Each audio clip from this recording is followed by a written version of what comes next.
अस्सलाम वालेकुम, welcome back to a new video. और आज की जो हमारी वीडियो है that is related to the Australian student visa rejections.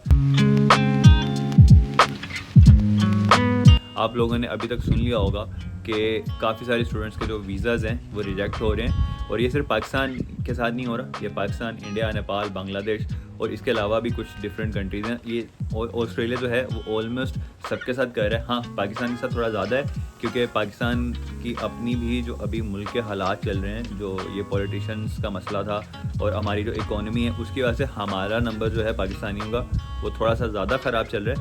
But overall Australia सभी के वीज़ा रिजेक्ट कर रहा है। और ये सिर्फ वीज़ा रिजेक्ट नहीं हो रहा, अगर आपने किसी कॉलेज में ऑफर लेटर ले लिया है या आपका किसी कॉलेज या यूनिवर्सिटी से आपने फ़ीस दे दी है, आपकी सीओई आ चुकी है, तो काफ़ी सारे स्टूडेंट्स ऐसे हैं जिनको कॉलेज या यूनिवर्सिटीज़ की तरफ से पर्सनली ईमेल्स आ रही हैं कि भाई या तो आप अपनी ऑफ़र वापस, मतलब कि अपनी एप्लीकेशंस को कैंसिल कर दें, या हम आपकी सीओई कैंसिल कर रहे हैं। तो इस तरह की ईमेल सबको जा रही हैं, या वो कह रहे हैं कि आप डेफर कर लो।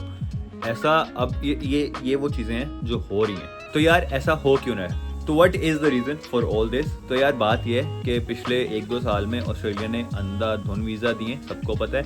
यहाँ पे अंधाधुन आवाम आई है।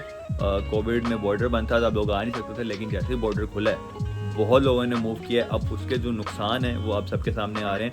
अगर आप बात करें हाउसिंग की, तो यहाँ पे अब घर ढूंढना बहुत मुश्किल हो गया। कोविड में आई पर्सनली नो, क्योंकि मैंने 1-2 घर लिए हुए थे and I was just renting out the rooms. I can personally watch for that कि कोविड के फ़ौरन बाद जो है यहाँ पे घर बड़े आसानी से मिल जाते थे। एजेंट्स खुद आपको रब्ता कर रहे होते थे कि भाई ये घर खाली पड़ा है, प्लीज़ ले लो, प्लीज़ ले लो। रेंट्स काफ़ी कम थे, लेकिन उसके बाद एकदम से पिछले 1-2 साल में कोविड के बाद बहुत लोगों ने मूव किया है। ऑस्ट्रेलिया ने बहुत सारे लोगों को वीज़ास दिए हैं। और अभी जो हाउसिंग क्राइसिस चल रहा है ऑस्ट्रेलिया में, आप किसी भी सिटी में चले जाओ, आपको अकोमोडेशन, आपको घर, आपको रूम बहुत मुश्किल से मिल रहा है। Rents are going up and up. अगर एक कोई 1 बेडरूम 2 बेडरूम घर की कोई इंस्पेक्शन है तो आपको वहाँ पे कम से कम 100-150 बंदा बाइड लाइन में नज़र आएगा। ये हालात चल रहे हैं इस टाइम पे। इसके अलावा हर चीज़ महंगी होती जा रही है, इन्फ्लेशन चल रही है भाई हर तरफ। यहाँ पे 7-Eleven की कॉफ़ी एक बड़ी फेमस चीज़ थी, जो $1 की मिलती थी। आई थिंक पिछले 17-18 साल से, आई थिंक 30 साल से, बट 17-18 तो फॉर श्योर पिछले 17-18 साल से वो $1 की थी, वो भी $2 की हो गई है भाई साहब। हर चीज़ यहाँ पे महंगी होती जा रही है। तो ऑस्ट्रेलिया की जो नई इमिग्रेशन स्ट्रेटजी है वो अब क्या करना चाह रहे हैं, वो जो हर साल की एक टारगेट माइग्रेशन होती है उसको कट इन हाफ करना चाह रहे हैं। फॉर एग्जाम्पल, अगर 1 लाख लोग ऑस्ट्रेलिया में हर साल आता है जिसको ऑस्ट्रेलिया वीज़ा देता है, वो इस साल से 2024 में उसको 50,000 तक लेकर जाना चाह रहे हैं, ताकि उनके जो हाउसिंग क्राइसिस और ये जो ओवर पॉपुलेशन वाला मसला हुआ है वो इसको टैकल कर सकें। तो इसकी वजह से क्या हो रहा है, इसकी वजह से काफ़ी सारे जो स्टूडेंट वीज़ाज़ हैं वो रिजेक्ट हो रहे हैं, क्योंकि Australia is preferring the people who are already in Australia, ताकि जो लोग, जैसे हम लोग हैं, जैसे कोई लोग जो ऑलरेडी ऑस्ट्रेलिया आ चुके हैं, तो जो गवर्नमेंट है वो ये प्रेफर कर रही है कि पहले भाई उनको सेटल करें, क्योंकि वो ऑलरेडी हैं ऑस्ट्रेलिया में और हम काफ़ी हद तक नेचुरलाइज हो चुके हैं। यहाँ के तौर तरीके, यहाँ के कल्चर को काफ़ी हद तक हम नेचुरल हो गए हैं उससे, ठीक है। तो नए लोगों को वीज़ा देने से बेहतर है कि जो यहाँ पे हैं उनकी ज़िंदगी को थोड़ा सा बेहतर किया जाए। तो I think that is what Australian government is aiming for. तो इसीलिए अभी आपको वीज़ा जो हैं वो काफ़ी सारे रिजेक्शंस मिलेंगे, not in Pakistan, all over the countries, जो भी देसी कंट्रीज हैं सबके साथ ऐसे हो रहा है। और इसी वजह से यही रीज़न है वाई ऑल द कॉलेजेस और universities are cancelling your COEs। तो ऐसे लोग जिनकी COE आ चुके हैं या जिनको ऑफर लेटर मिल चुका है, तो उनके लिए भी ये हो रहा है कि भाई आपकी ऑफर लेटर्स कैंसिल हो रहे हैं, आपको खुद से ईमेल कर रहे हैं कि भाई आप या तो डेफर कर लो या आप जो है वो कैंसिल कर दो, या वो खुद से ही आपकी COE वगैरह सब कुछ कैंसिल कर रहे हैं। अब यूनिवर्सिटी या कॉलेजेस ऐसा क्यों कर रहे हैं?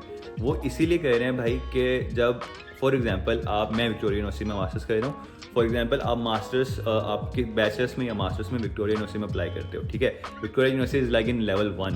अगर 100 लोगों को एडमिशन दे दिया विक्टोरिया यूनिवर्सिटी में, उसमें से 15-20 लोगों का वीज़ा रिजेक्ट हो जाता है, तो उससे जो यूनिवर्सिटी की रैंकिंग है जो लेवल 1 वाली, वो हर्ट होती है। क्योंकि अगर एक इंस्टीट्यूट के काफ़ी सारे लोगों का वीज़ा रिजेक्ट होगा तो उससे उसके लेवल में भी कमी आएगी। इसीलिए जो कॉलेजेस और यूनिवर्सिटीज़ हैं वो ज़्यादा रिस्क नहीं लेना चाह रहे। जिन स्टूडेंट्स को देख के उनको लगता है कि इनका वीज़ा रिजेक्ट होने के चांसेस हैं, वो ऑलरेडी उनकी सीओज कैंसिल कर रहे हैं ताकि उनका वीज़ा रिजेक्ट होने की वजह से उनकी कॉलेज या यूनिवर्सिटी की रैंकिंग पे फ़र्क ना पड़े। ओके, तो ये सब तो वो है जो हो रहा है। तो इस सब का सोल्यूशन क्या है, अब करना क्या चाहिए?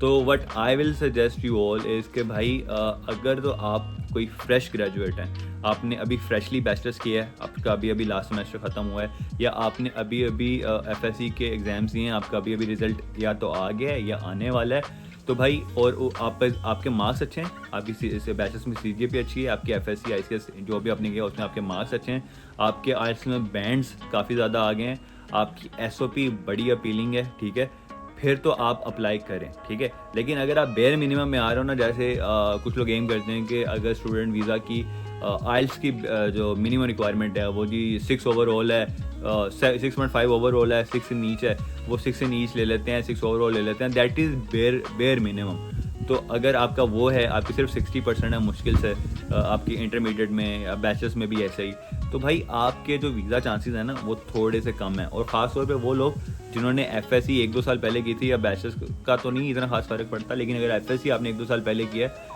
तो आपका 1-2 साल का जो है वो एजुकेशन गैप है, तो भाई there are a lot of chances कि आपका जो वीज़ा है वो रिजेक्ट हो जाएगा। तो इसलिए आप जैसे लोगों को मैं ये सजेस्ट करूँगा, या तो आप किसी और कंट्री में अप्लाई कर लें, आप यूके में ट्राई कर लें, यूरोप में कहीं ट्राई कर लें, बट ऑस्ट्रेलिया जो है अभी, जो ऑस्ट्रेलिया का वीज़ा है दैट इज़ वेरी हार्ड। आपको फ्रेश ग्रेजुएट होना पड़ेगा, आपको एक बहुत जेन्युइन स्टूडेंट लगना पड़ेगा, तभी आपके चांस हैं। क्योंकि ऐसा नहीं है कि सिर्फ वो अगर आप बिल्कुल ठीक हो तो आपको वीज़ा दे देंगे, हाँ दे भी देंगे, बट जस्ट रिमेंबर कि वो अपनी माइग्रेशन नंबर्स जो हैं उनको हाफ करना चाह रहे हैं। तो वो चाह रहे हैं कि कम से कम लोगों को इस दफ़ा वीज़ा दें, 1-2 साल के लिए आई थिंक ऐसा चलेगा, बट 1-2 साल के बाद you can again try applying for Australia, may be sooner than that. अगर शायद 1 साल में, या शायद ये भी जो रूल है अभी शायद 6 माह में ख़त्म हो जाए, 1-2 इनटेक में ख़त्म हो जाए, लेकिन जो भी अपडेट आएगी आपका भाई बैठा है, आपका भाई आपको अपडेट देगा। बट अभी currently in the start of like in March 2024 जो चल रहा है वो यही है कि वीज़ाज आर गेटिंग रिजेक्टेड। तो लाइक आई विल सजेस्ट कि इससे अच्छा कि आप अपनी फ़ाइल ख़राब करो 1-2 रिजेक्शन लेके, अच्छा कि आप किसी और, अगर आपको लग रहा है कि आप जेन्युइन नहीं हो, आप किसी और जगह अप्लाई कर दो। तो this was all for today's video, और अगर कोई अपडेट आएगी आपका भाई बैठा है, आपका भाई देगा, और just wait for the next video. और चैनल को सब्सक्राइब कर दें भाई, अभी रिसेंटली 1000 हुआ है, अभी भी 1-2 ऊपर नीचे होते हैं, मेरा दिल धक धक करता है, तो please go subscribe the channel, like, comment, and if you want me to make a video or make a podcast on some certain courses or on some certain topics, do let me know in the comments, and I will try my best to make a video about that. और भाई के नीचे Instagram का भी link होगा, वो भी follow कर लें, वहाँ पे मैं I upload 2 videos every day, तो make sure to follow me on Instagram as well. Allah Hafiz.